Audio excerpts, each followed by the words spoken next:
Okay, perfect. Welcome back, everyone.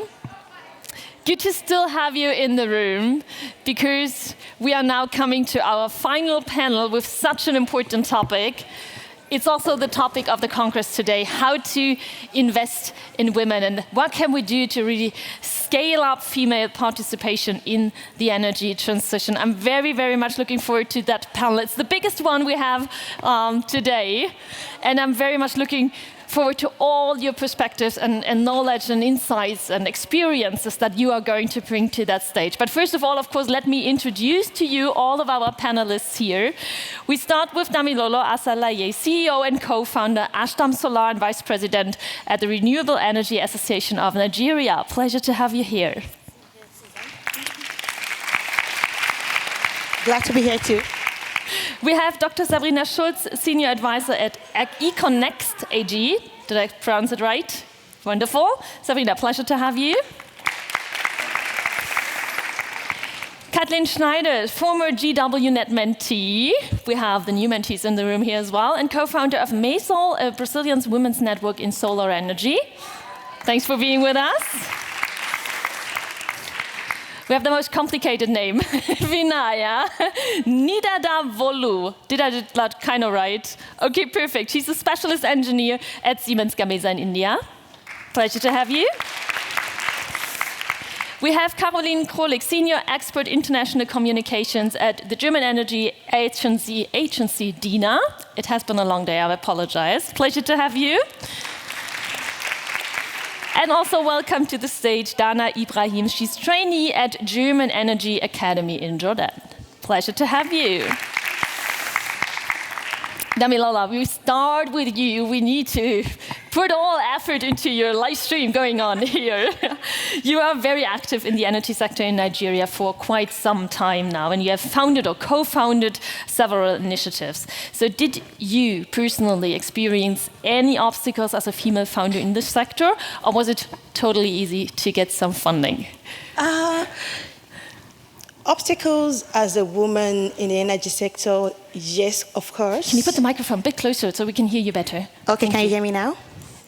Yeah, so I've experienced a lot of obstacles as a woman in the energy sector, but I'll just mention one particularly, which is social expectations. Before I get to the funding aspect.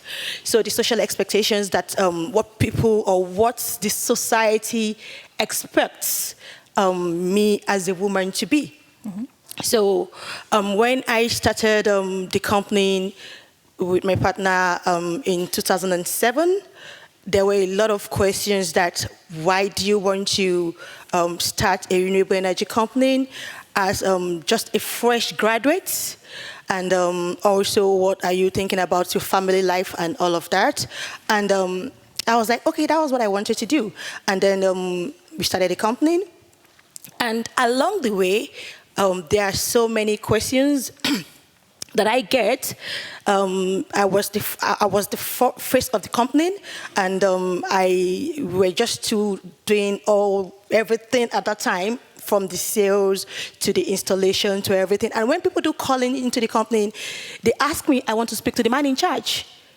And I'm like, oh, I'm the woman in charge. I'm the woman in charge. I'm not a man, I'm the woman in charge. And I'm actually capable to answer all the questions that you want to ask, because we are a solar installation company, or we were a solar installation company only then. And people expect to ask some technical questions, and they felt that being a woman, I couldn't answer those technical questions. So I was always, like, it always takes me off guard that I want to speak to the man in charge. So I had to go extra mile to explain to them that, yes, I'm a woman and I'm capable to attend to you, and then also go extra mile to actually prove to them that, yes, I can actually answer. And then it also gets to a stage that people are going to be saying, oh, are you not going to have kids? What's going to happen to your kids? And even up till now, I travel a lot. People still ask, "Oh, what are you doing to your kids when you travel?" So it's the social I'm bias. so familiar with that. Yeah. So what's happening to your kids? You are always on the move. What's happening to your kids? So those kind of questions and social belief that, okay, as a woman in Nigeria, there's something that they say that the woman is supposed to be in the other room. So they expect you to be maybe in the kitchen or in the bedroom or something like that. So it takes people off guard that I'm a woman up front. And another thing that I also realized that though a lot of people have the belief that as women, I can be technically oriented, not even being a businesswoman is another thing. That's another bias that the society also has. But there is also from the other side, like there was a situation that I was in with a fellow woman, and she actually asked, now I'm saying it from the other side of point of view now, she asked that, "Oh, you are pregnant again. We need you in the energy sector." And this time around, I was like, okay, now, before it was, are you not going to be pregnant? But now it's like, you are pregnant and you are working and you are traveling around. And I said it's a woman because it is not only the man, even women also. They, we have, like the society already put it in our head that these are some things that we should do and what we shouldn't do. So I would say that is like one of the barrier that I actually feel, because whenever I get all those kind of statements, I'm like, oh, this is what I want to do and this is what I'm doing. It is not you that should define what I want to do. I should define what I want to do and who I want to be. And in terms of financing, when we were ready, because when we started the company we were using family and friends kind of funding, personal funds to finance. But by the time we were ready to actually start to get funds, we actually, I wouldn't say it was all rosy, but at that time we've put in a lot of structures. My company has a lot of structures in place that it wasn't that difficult for us to get the kind of finance that we needed at that time. So it wasn't that difficult to get the kind of finance. And so it also now depends on how big the finance is, but I believe it's at this current status of a lot of people want to invest in energy, and also there are a lot of impact investors that want to also invest in women. The only thing is that they can't invest if you are not properly structured. So I believe it's not that difficult now. It just depends on what kind of investment are you looking for. Are you looking for grants? Are you looking for debt? Are you looking for equity? So I believe it's not that difficult when we were ready to get the investment. That's kind of the same Teresa mentioned in her presentation as well. Thank you very much for sharing your experience with us. So Sabrina, I have to read that here. You're working at econnext, a company that starts, incubates, advises and scales impactful, sustainable companies or acquires significant stakes in young enterprises and supporting them. Butter bei die Fische, hand on the heart, what's the share of female-led companies you are working with? When you say impact, people would immediately assume, oh, this place must be full of women because women really like impact. And I'll get to that later on. But no, we have no female founders among the companies we're invested in. And we don't have any females in leadership. Why is this actually? It's really representative of the entire world of founders in Germany. We only have 20% of female founders in Germany across all sectors. I think 37% are mixed teams. But what is it about the kinds of businesses women are founding? Well, women tend to be excited about consumer goods, lifestyle, nutrition, well-being, kind of the obvious things. And we heard this earlier on, right? Someone said when I was on maternity leave, I actually came up with my business idea. That's what tends to happen. But there's an issue when it comes to engineering subjects and startups having to do with technology. If you haven't actually studied a STEM subject, if you haven't studied anything to do with technology, so it's not surprising, that's what I want to say, that there are hardly any female founders in tech. Now, we're dealing with climate tech, with green tech, and also we invest in scale-ups, i.e. companies that already have kind of proven business models but depend on politics, on regulation, on market uptake for their own success. So, for example, a company recycling solar PV modules. Well, you need a market for that. You need an uptake. You need people interested in actually doing this really complicated business of collecting all the solar panels and then taking them to a place in order to regain the resources you have in the solar modules, like glass, polysilicon, and silver. And in order to fundraise for such complex technological business models, you really need guts. And it's such a male thing, right? You just stand there and you tell your tech story. I think we really need to change this. There's an additional complication. When it comes to private equity, there are even fewer women. That's just a very male-led sector. Interestingly enough, the kind of breakthrough women in the private equity sector usually have is once they start to focus on new things like impact or ESG, which is why in the private equity world, relatively speaking, there are more women interested in these subject matters. And they also appeal to women who tend to invest in a different way from men, because women, and that's just stats, right? I'm not thinking individuals here, but it's just stats and studies. Women tend to invest in impact, and they want to invest in things and companies that are aligned with their values. It has a lot to do with a woman's social identity as someone who's doing a service for their families, for society at large. And that's a good thing. You know, nothing against female identities in society. And I want to give you one example why I think this is really important. Right now, I've been thinking a lot and working a lot on the renewables goal in the international climate negotiations.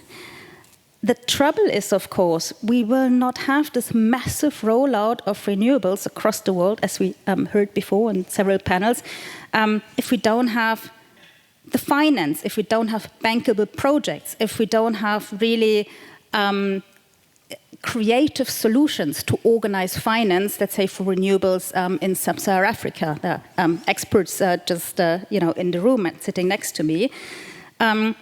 We heard, isn't it interesting, from women in the room today, lots of stories about de-risking, about guarantees, about insurance.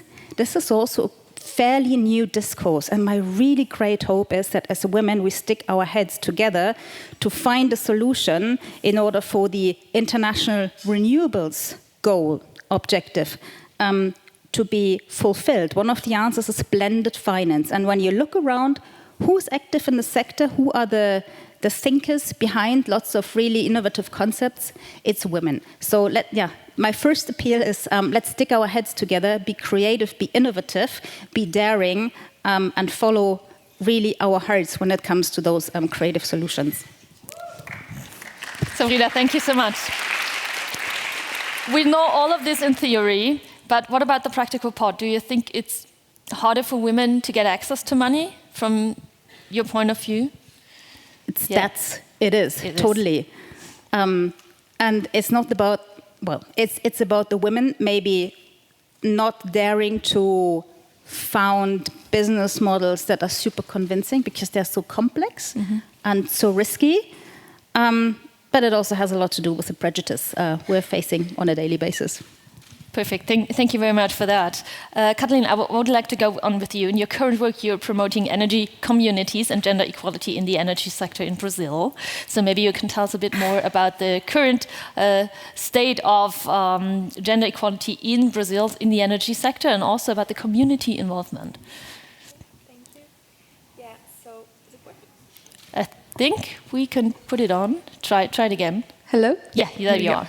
So thank you. So in Brazil, we do not have much data about like the gender participation in the energy sector.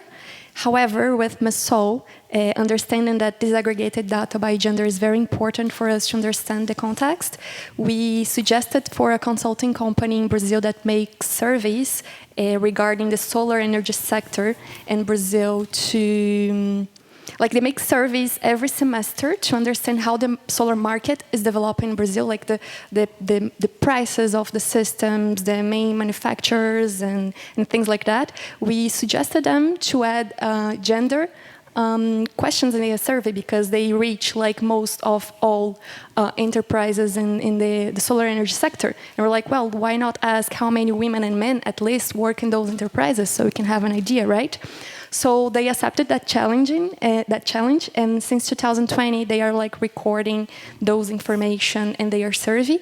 And in the last survey that they did, that was in the end of 2022, we had 20% of women working in the companies that responded to the questionnaire, and that was more than 5,000 companies. And only 10% of them, they work with technical aspects in the solar energy, technical engineering, and more than 50% work in renewable and human resource and administrative field, like in the company, right? So and besides that, as a professional in the sector, we observe a lot that when we go to on site, when we go to conferences, we don't see women in speaking positions in the conferences. We don't see women in leadership positions. So that was also one of the reasons why MESOL was born at that point. That we're asking ourselves, where are those women, right? So it was absolutely a reaction to the market situation that you found at MESOL. Definitely. That was how MESOL was born. And, I was doing my master's in solar research laboratory in the Federal University of Santa Catarina, that's in south of Brazil. And in that laboratory, we were quite often like a fair share of like pretty much 50% women and men. And we didn't realize much the disparity in gender in the laboratory.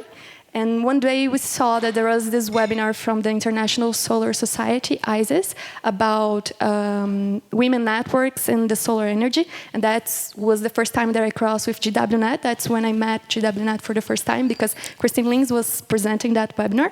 And we were like, oh, that webinar is interesting. Let's get together and watch that together. So we watched that, and after the webinar, we were like, that's right. We don't see many women working in the sector. Here we have a lot of leadership positions. We are very respected, but when we go outside the laboratory, that's not the reality that we see. So we're like, well, where are the women that are working the solar energy in Brazil? We don't know them. And then we had this idea of promoting like an event in the laboratory. We invited senior women that were working the sector to share with us their experiences, how was their journey in the sector. And that was the day pretty much that MESOL was born. And it was in a very organic way and very natural, like just connected. And well, we must connect more women. We must do something to like open more doors for more women to come. Really, and for really the women awesome. that already are in, to retain that women, right? Perfect, thank you very much. Vinaya, let's go to you, because people often explain the unequal representation of women in the energy sector with the lack of women and girls in STEM education. So you're currently working as an engineer at Siemens Gamesa, and you have a master's degree in wind engineering from the Hochschule Flensburg, close to us, and you pursued a Bachelor of Technology in mechanical engineering. So what would you say, how can we attract more women for STEM professionals, and what was the reason for you personally to enter that sector? That's going to be a long answer. That's needed. So before starting this panel, you said this will be an interesting panel. I think because this is the panel discussion where everyone can contribute from themselves, right? I believe everyone here in this room know why we need to invest in women or why we need women in energy or STEM. And I think some of us know how we could do that. You know, we brainstorm because it's a topic since long days. And I believe it's not only how, but also who is responsible for what plays a major role here. We know a coin has two sides, right? A clap needs two hands. And also to attract women into STEM or into energy sector, do also have two sides. One side of it is commitment and collaboration from each one of us here. Each one of us here. And second side of it is, of course, governments, policies, energy companies, educational institutes, and everything. You could ask me, hey, why did you say why we need commitment and collaboration from everyone here? Because we as a woman plays very major role. That's one of the important thing. Also, we are already a bit established in our career in energy sector. So it's important to put this little seed into the next generation girls. Girls like Barbie dolls, because they raised up playing them, seeing them. What does that look like when they look inspired by an engineer? You know, this role model, this badge. Have you ever thought about that? Start raising girls. It's time to put little seed in the mind that engineering is great to do. Energy sector is where you feel happy when you're working for. I'm working for renewable energies. How great that sounds. One little example. In April, I think most of us know Girls' Day here in Germany, right? It was celebrated in April here.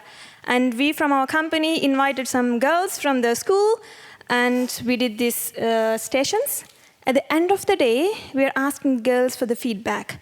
And we heard from most of the girls, they see themselves working for energy, for me, for it's wind, in the next future. That just made our day. Little girls, 5 to 10 standard, they're saying like, oh, we want to, oh, it's so exciting, we will be there. That's what we need. And that starts from us. Not from somewhere, not from someone. This room here, each one of you think that I would like to do. Please save the date. Next year, 25th April 2024. Save the date. It's a Mädchentag in Germany. Do something with your colleagues. Every company has social commitment. Say that, hey, let's, as a department, invite some girls from the nearby schools and just share what you are doing. It doesn't matter what you are doing, because every single woman here is unique, incredible, and authentic. Doesn't matter which role you are doing, not engineer, administrative, finance. If you want to attract women, start it, save the day, let's take a step. 25th April 2024, you are seeding this in Engel's mind. And next 10 years, we need whole ICM hall to celebrate that. That is how it starts. Starts from us from here. And shortly on the second point, I said, second side of it, about the company's policies and stuff. Why we need that? Because it's not only from us, right?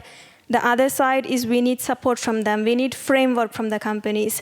And simply today where I am landed is one of the company, competitor now, in the wind industry. They came to our university during my master's degree and just picked some student, and we did master thesis. Soon after we landed in our jobs. That is how it should work. Close cooperation between education systems and also energy companies and also school systems. When we fit these two sides, I think that is how we could attract not only women into STEM, more into energy systems, energy companies. So save the date, 25th April. I will be here later. Reception is fantastic here. Then I will discuss what could we do, and happy to collaborate internally from our company as well. Thank you so much. Vinaya, thank you very much. That has been the best call for action that I have heard for a long time. Thank you for that.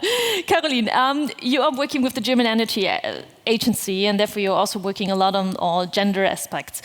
Can you give us a brief overview on the current situation in Germany in the energy sector when it comes to gender equality and equity, and what kind of measures for women empowerment, from your point of view, already exist here in the country?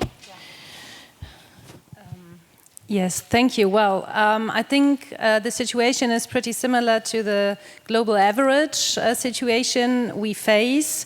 Women still are underrepresented in the German energy sector, and I just want to share like two specific gender gaps maybe. So in the employment sphere, we do only have like 25%, so it's pretty same on international level, I would say. Interesting is that the conditional gender wage gap is pretty low compared to like the non-energy field. So we have women earning 9% less on average than their male counterparts. When we compare the skill level, so when we took into account that they have a similar skill level, we face like 9%. When we look like on the senior management positions in energy, we see that the share of women is increasing since 2015. Back then we had only like 5% of women. Last year we had 14%, and it is slightly less than in the non-energy sector. Globally, we have 15%, so Germany is not doing very good in this field. But still, like in the renewables, the share of women in senior management positions is much higher and is about 21%, which is still less than on global average. So there's a lot to do. So what can we do, or what is being done until now? We heard like what we can do on the personal level, and to add, we have like mentoring programs like from GWNet, we have coachings, and in some companies there's also like a mentoring program established that when you start a new job, you can find another person leading you through your career. We also see like internal female networks within companies, which give a platform and space to exchange and to also like support each other for having a career. And there are, I think, a good several good measures which you don't see like from the outside. So what you can do, and what we also do, is to come together within a female network, and I'm also like a member of one which is based in Berlin. It's called Hypatia. We're only like 60 members so far, but still every time we meet, we have a tough agenda. We are really effective and efficient in co-working, and it leaves you like with a very positive mindset and empowered to go on and not to give up. When we look on company levels, we need definitely different hiring procedures, like anonymous application processes where you can't see the gender in the first round, because we all know all these studies saying, okay, CV, the same CV, once with a male name and once with a female name, leads to the man will be chosen because the female, is being seen as too competitive, only looking for having a career and so on. And all these competencies and skills from a man is being seen positively. Mm-hmm. So, there are definitely mechanisms also companies can implement. On the governmental level, we also have a lot to do.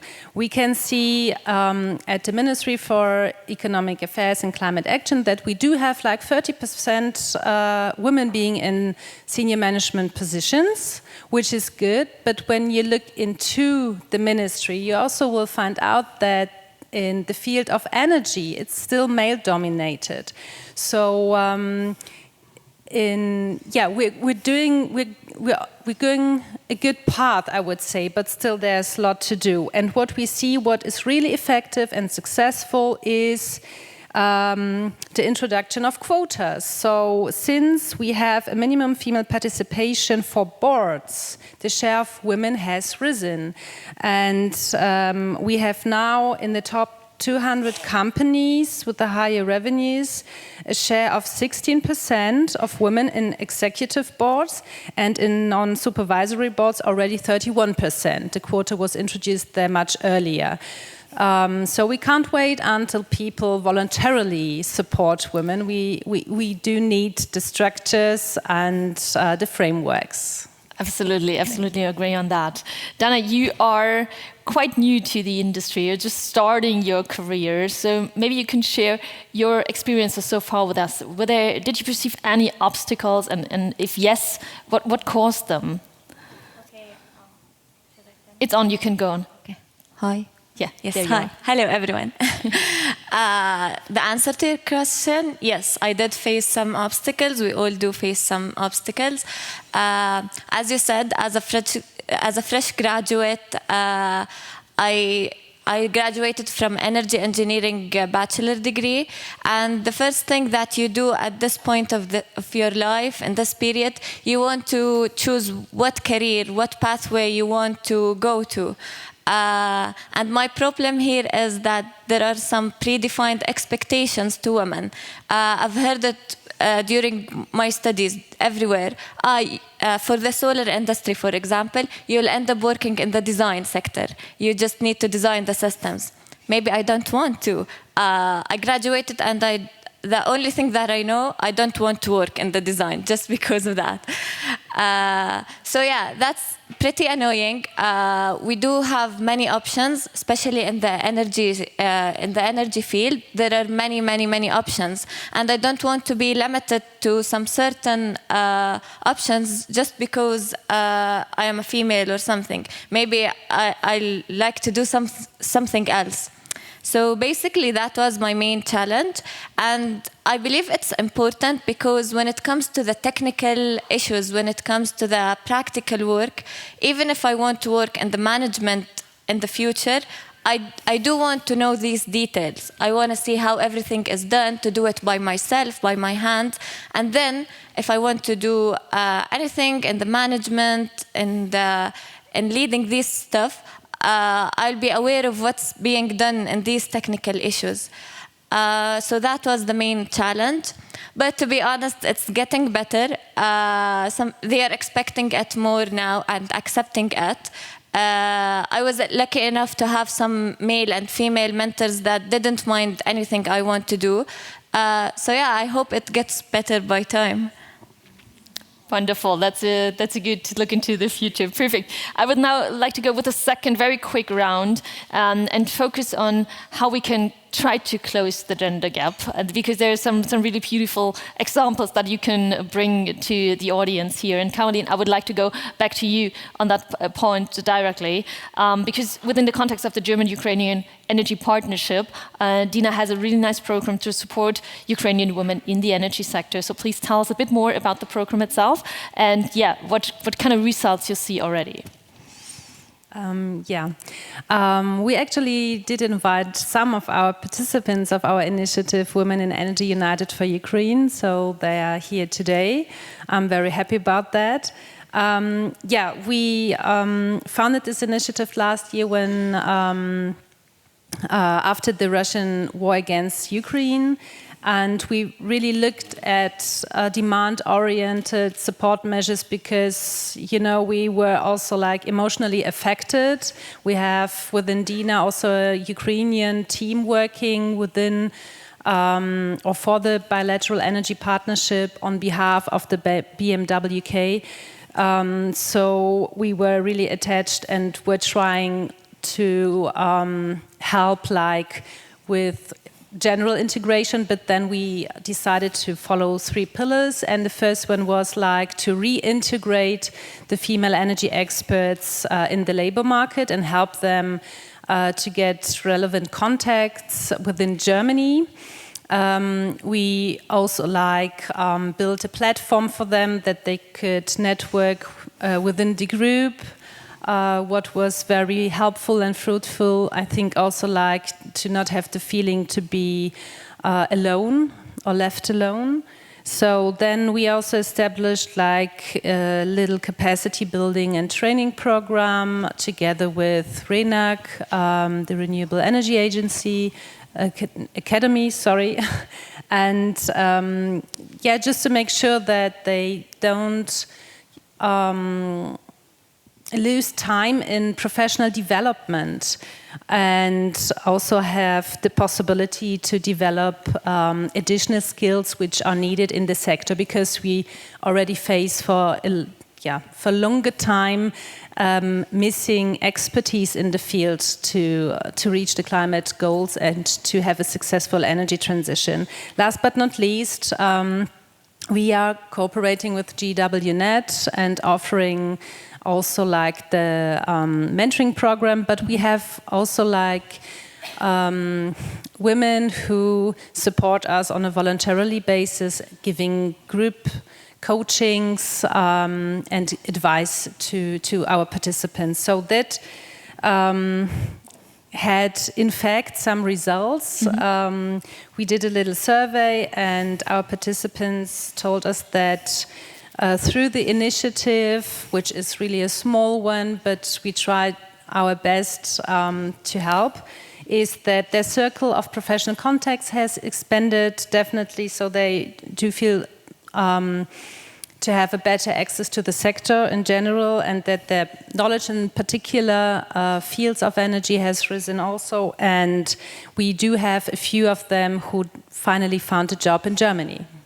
Wonderful. From one great initiative to another one. Kathleen, you were already talking about MESOL a little bit. You were mentee of the GWNet program, the mentee program in 2019. So you have a lot of experience in networking and also in mentoring.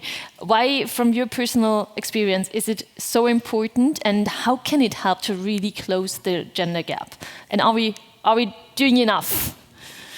Well, there is a lot to be done, but we are doing a lot as well. From my experience from GWNet and also from MESOL network, I observed that with those both networks, we are building a more supportive environment for women. I can observe that women have this safe space to connect, to share experience, to get to know one another, to support one another, and also have women names to indicate when there is some job application, some speaker conference or something like that.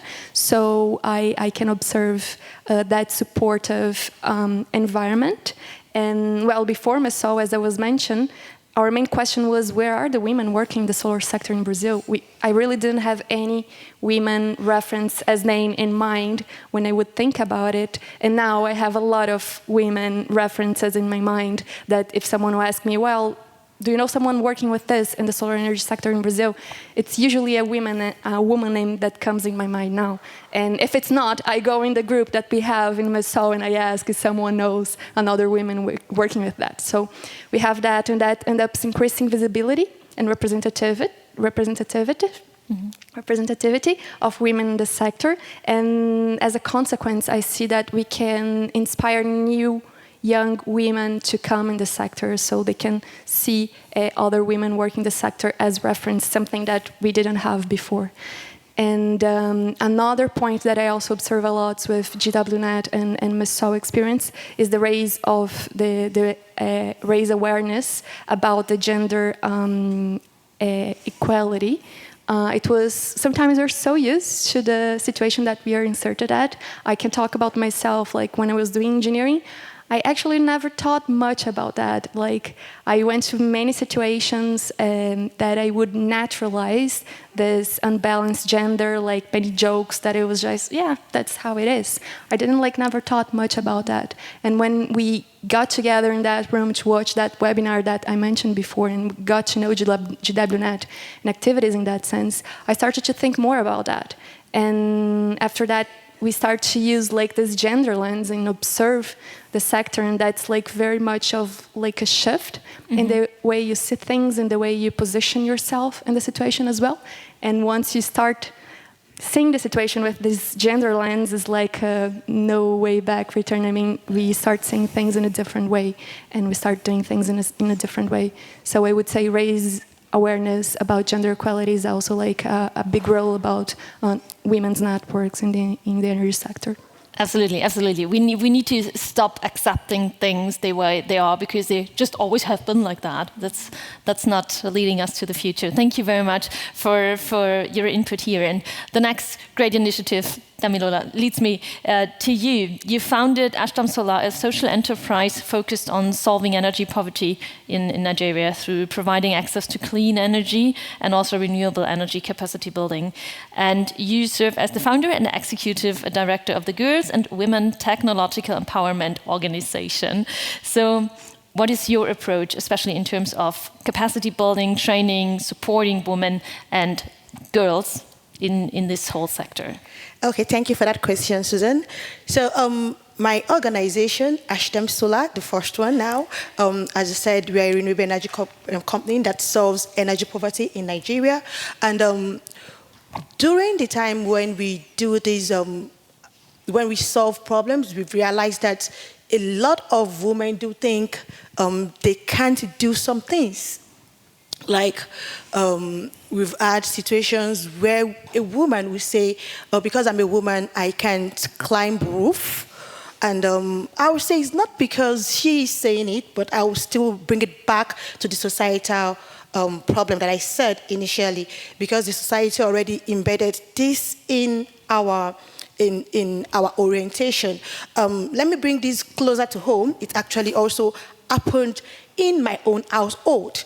My daughter that used to say that she wants to be a doctor, one day she just told me, Mommy, I want to be a nurse. And I was like, why do you want to be a nurse? I thought you said you wanted to be a doctor. And she was like, oh, because I'm a girl, I have to be a nurse. And I was like, wow.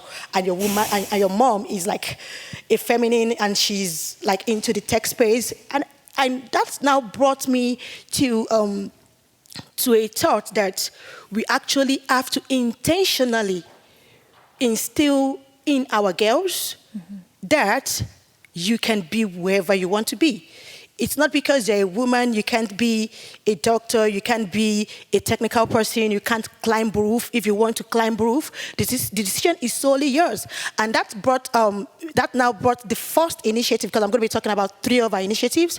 So the first initiative that we do in my organization now, not in Ashdam Solar now, I also founded a NGO that we do this initiative with. And this program is called Green Tech Girls. So at the Green Tech Girls, we bring in young girls, secondary school girls, and then we actually let them participate in different technologies, which includes installation of basic solar home systems.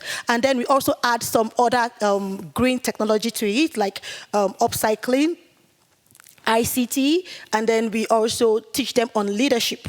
And then we also teach them on financial literacy. So it's like a whole lot of program that we take the girls through at the Green Tech Girls Summer Boot Camp. And the reason is because we see that it is at that level that the foundation of who they want to become is laid. Like if we think, well, we remember some of the nursery rhymes that we sing, sometimes we might just sit down and then we'll be singing all those kind of rhymes. It's because that was what was embedded in us. What age are we talking about here? So we are talking about mostly secondary schools, but sometimes we actually bring in girls from like primary 5, primary 6. That's like grade 4, 5, grade 4, 5, and then higher. Yeah. So we bring them, and then we take them through the summer boot camp. So that is one of the programs that we do. And then another program that we do, which is now called Solar Queen Scholarship Program. And this, by the way, I'm trademarked as Solar Queen in Nigeria. That's my trademark name. And yeah, so that's my trademark name in Nigeria. And it's the program is called Solar Queen Scholarship. And what actually brought about that initiative was that as a renewable energy company, we also have a training institute. And we realized that whenever we put out call for application for trainings, women rarely apply. Women don't apply for this training. So I sat down and I thought, okay, I really want to create the space for women. I want to bring in more women. So how do I encourage more women to come into the space? So what I did was that from the money that the men pays, then we save some amount of money from it, and then we offer scholarship for women. So we're able to offer scholarships for women, and that actually changed the game to the point that there are some trainings that we do that we have about 90% women participation. It went from zero participation, of zero application, to about 90% application in some cases. But then, in some other cases, I've actually also realized that women, sometimes we don't want to, or we want things to be very, very perfect. And things does not have to be perfect. Because there was an application that we did, and we said men can also apply. Though we put it that Solar Queen scholarship. But then we now said we have few slots for women, for men. And in that particular cohort, we actually have more men applying than the women. So to me, it shows that women, we actually have to put that foot out. And we don't have to wait until things are perfect. We want, if I'm not 100% qualified, I don't want to try it. But we should actually say that even if I'm just 10% qualified, let me try it. And these are part of the things that we're actually trying to mentor women on in my organization, because after the Solar Queen scholarship that we do, we also now mentor them through different processes in the energy space. So the Solar Queen is actually a technical training. That particular one is a technical training where we take them through mini grid installations, solar installations, all the designs of solar installation of climbing of roof, how to climb roof, how to do things properly if you want to be in the technical space. Because that is actually another thing that we realize, that a lot of women, even in the renewable energy space, they are not in the technical space. And it is not because they can't be, it is because they feel they can't. Yeah. So we are showing them that they can be, and we are pulling them in and assisting them to be. And with that, we actually have a lot of organizations reaching out to us saying, can you recommend a woman? I need a woman to be on my field. And we don't want it to be that, okay, I want a woman to just come and sit and close or get my gender aggregation data right. We want it to be that, yes, you have a woman that is actually doing the right thing. So we are providing those skills to women. And then the third initiative that I'm going to talk about is what we call the Women in Energy Leadership Initiative, which is actually a program that a curriculum that we got through Power Africa. We got the curriculum through Power Africa. And this particular initiative is actually to ensure that women have the soft skills. Like in the last panel session, one of the panelists was talking about soft skills are not soft. So we realized that what makes women not to climb the leadership ladder, it sometimes is these soft skills. And because having a technical background, initially I actually did not have those, some of the soft skills that I actually had to actually build on the way. So the Energy Sector Women Leadership Initiative, with that, we're able to provide some soft skills to women. Skills such as personal branding, emotional intelligence, business etiquette, customer service, time management, time effectiveness. So we take them through all of these courses, and with that, we've actually seen that our participants, they are going to be able, because we are doing the first cohort right now. So, but from the feedback that we are getting already from the first cohort, a lot of changes are happening in their life already by going through some of these soft skills. And putting numbers to some of these initiatives that we've done. I could go on for ages talking about this initiative, but unfortunately time is a little bit running. So let's keep that for here and bring that to the evening reception later on, so you can tell everybody a bit more. But it's really, really amazing what you are doing here. And I'm always thinking, like, it feels like boys are coming to earth being self-confident, and women are always like feeling like imposters, like, can I really do it? And no, I can't do that. And that's something we need to change from the very basis. And that's something that you are doing brilliantly with your initiative. So thank you very much for that. I think we all need to be a bit more like Pippi Langstrumpf. It's like, I have never done that before. Of course I can do that. So we need much more of that in our lives. So thank you very much for all the work you're putting in there in your initiatives. But again, I would also give the others, it's always time for applause.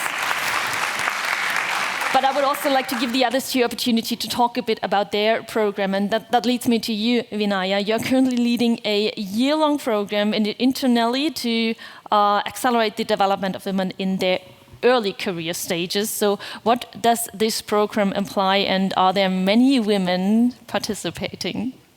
Tell us. Yes, we are leading this program called Women Empowerment. You asked, what does that program imply? I would answer that a bit in a different way, so you all get a flavor what is that about, and also take something with you.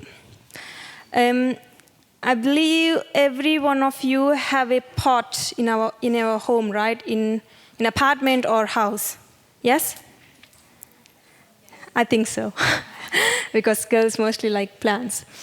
And I ask you, when do you change the plant from a smaller pot to bigger pot?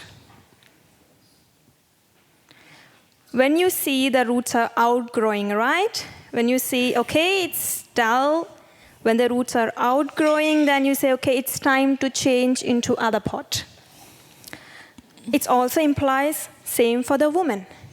When you outgrow yourself, come out of the comfort zone, show other employees or your manager that you are trying to reach, out. Totally out of comfort zone, fearless, doing skills. Then you will be notified by management, and then you will be put in a bigger pot. Means get a bigger job. What do the plant do when it is in bigger pot? It outgrow. Not only grow, it will bloom, right? It will bloom. And after some days or some weeks, it also get little plants around it.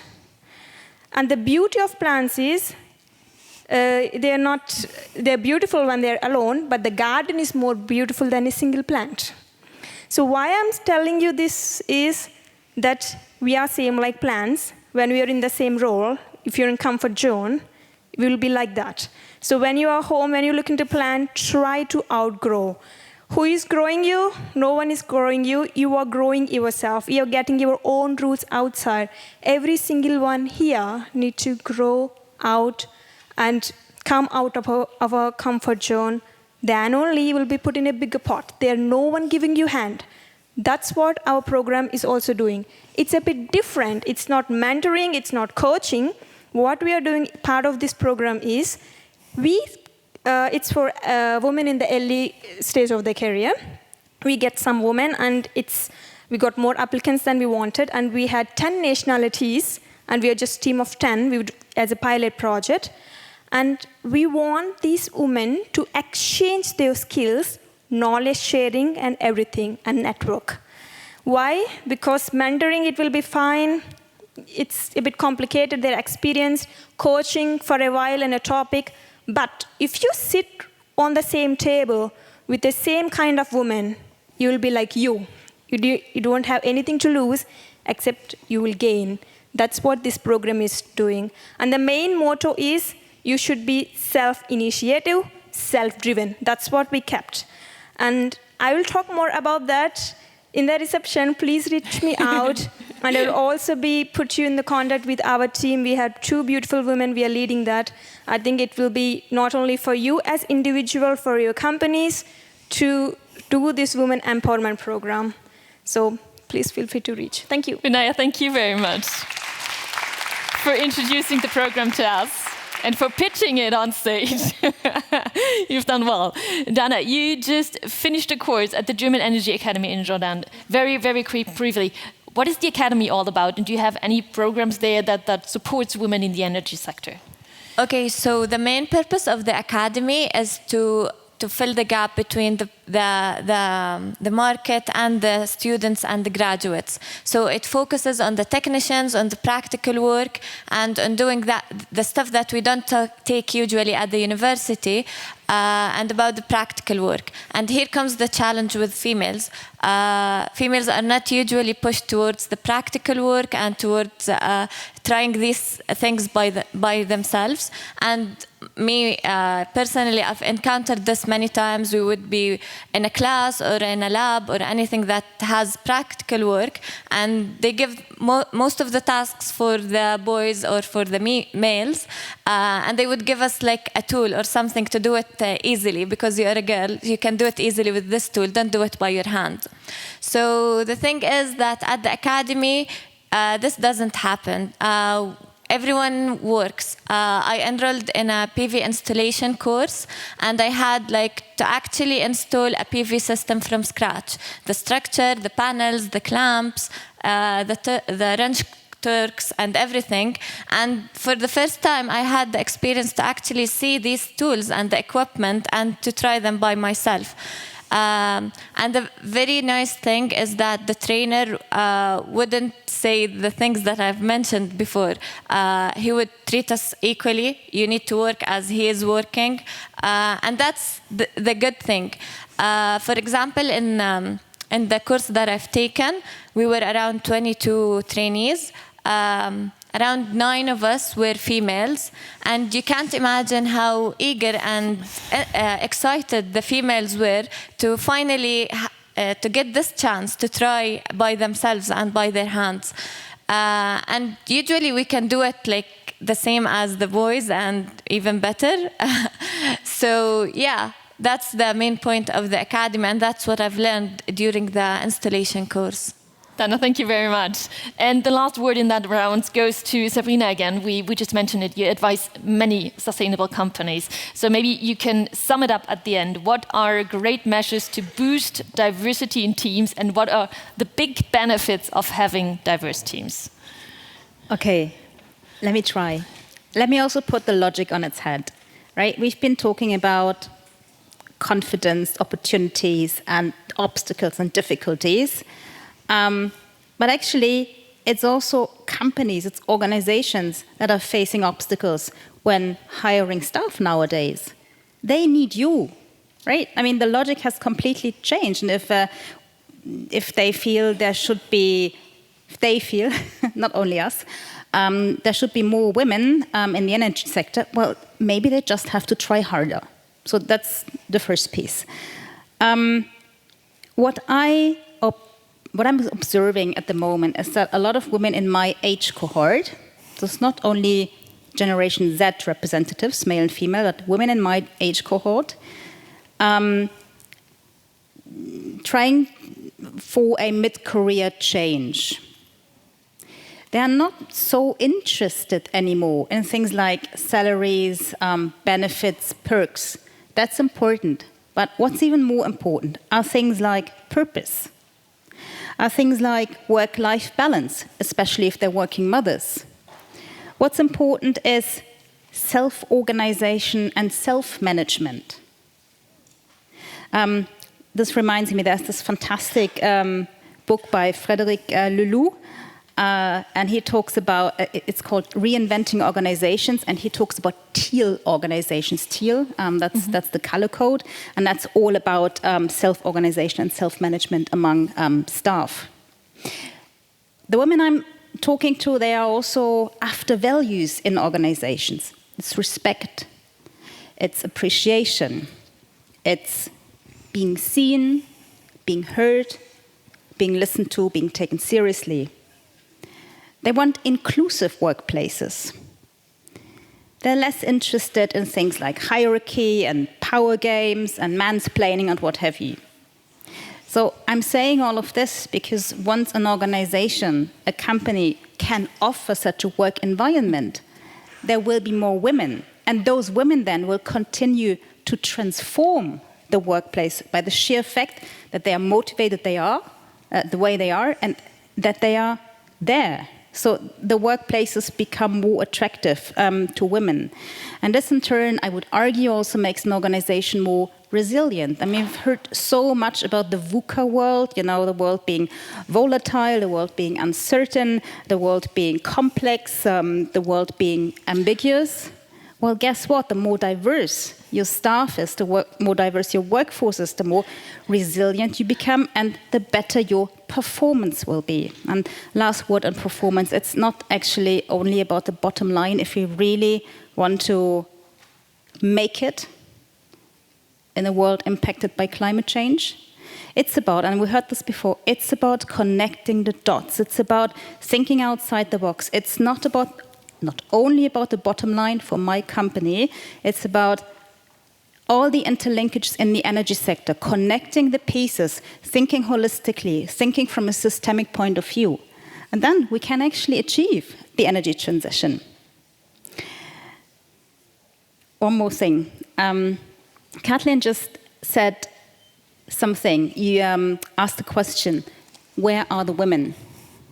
And I want to share with you that 25 years ago, when I was at university, I read a book which was called, still is called, Banana Speeches and Bases. And it's an introduction to a feminist perspective to international relations.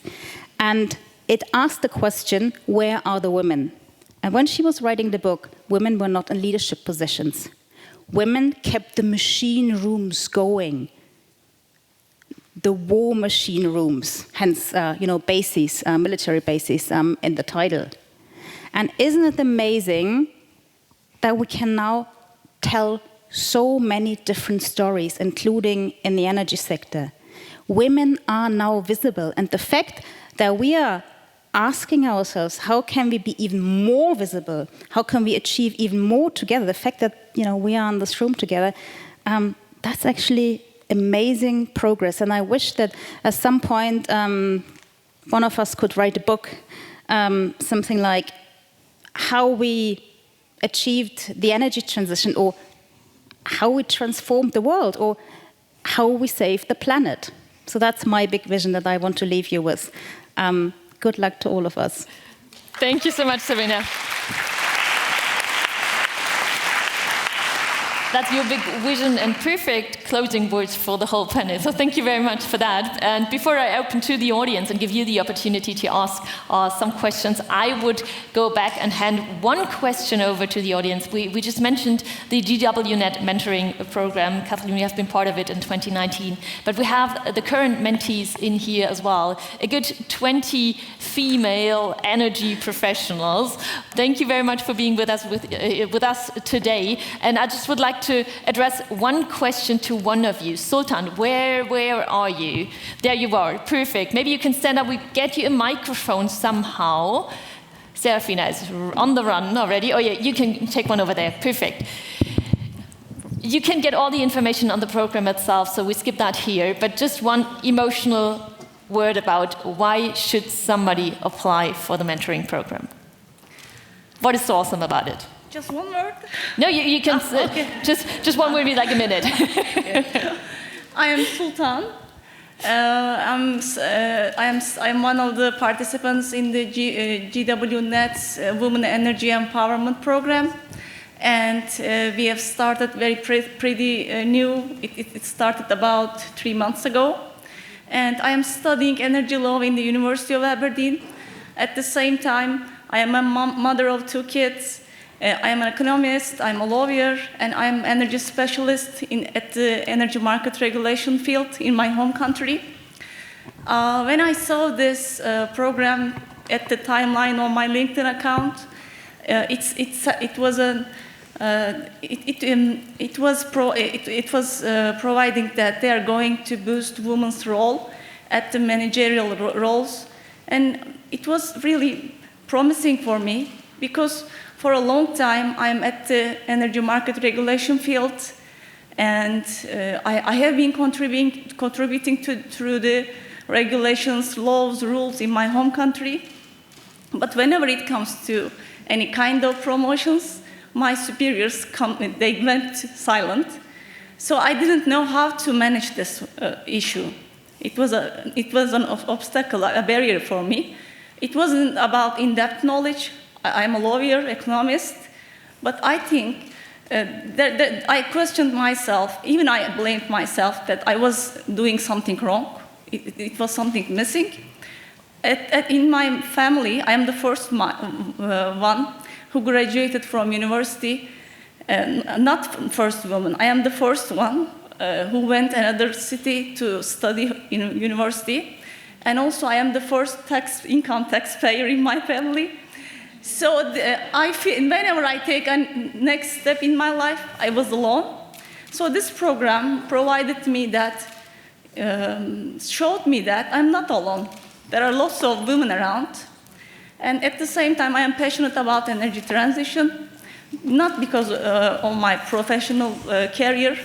It is because as a mom, as a woman, we need to take care of planet, and we are great at taking care of something. Everything. Yeah. So and regarding this training program, this is not a stuck, frozen training program that one directional from mentor to mentee. It has several modules in it. There are online training programs. There are online meetings.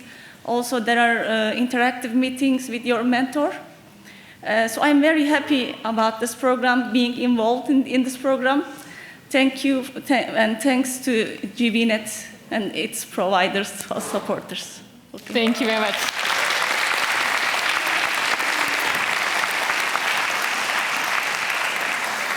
Thank you very much for sharing your story with us, Sultan. I appreciate very, very much. So we are still behind time. So I would say if there are any burning questions in here that we need to discuss in the big panel, just raise your hand. I take one or two. Okay, you can go first, Iman. Just grab the microphone, and then we take the second question. And then we have lots of time during the evening reception. So hello again. So actually it's not a question, it's an answer for her, because I have been through something like that when I was young. If your direct manager doesn't listen to you, jump and make a good relationship with his direct manager. Believe it or not, he will listen to you without even talk. So just do it. That was my intervention. Run for talent is on. And it's a practical one. No one is going to tell it to you. But since you are women, I believe that we need to share this. Thank you all. Thank you so much. There was a second hand. Yes. Can you hear me? Yes. My name is Priya Berenshaw. I run my own company. It's a startup that I... Oh, there's a bit of an echo here. It's a startup that I initiated in January. The background to this startup is that I spent the last 5.5 years working as part of a senior management team for a sort of small to medium-sized consulting company, doing only consulting for development corporation projects. Yeah? And it's a very male-dominated industry. And I felt that before we leave this conference today, I need to get rid of something that's been occupying me the whole day. So it's more a kind of a, let's say, a dialogue input, maybe, to the speakers and the participants today. There's one aspect that we've been completely forgetting. The development sector, which is a very big financer of a lot of these kinds of initiatives and energy transition around the world, is actually massively supported by consulting companies. So it's very nice to talk about quotas in government ministries, in GIZ, but when we look at the facts, GIZ as an institution, it's also a client of mine, so I have to be a bit careful what I say, gets about 3 billion is around the turnover, yeah, per year. And 60% of this 3 billion is actually directly spent on procurement, not investment, not financing or grant financing, but procurement of consultancy services. And the whole consultancy service sector is massively male-dominated, which is the reason why I established a female-led consulting company based in Berlin this year. But the issue I'm facing, and I would like to talk about that briefly, is procurement. Now, in the last year, GIZ invested in sustainability principles for contractors, so we have to justify how some of the events that we plan are sustainable and what kind of resources we're going to save on. In March, we had the feminist foreign policy come in, and we have to justify how in our programs, when we're writing proposals, we have to do something to support this feministic foreign policy.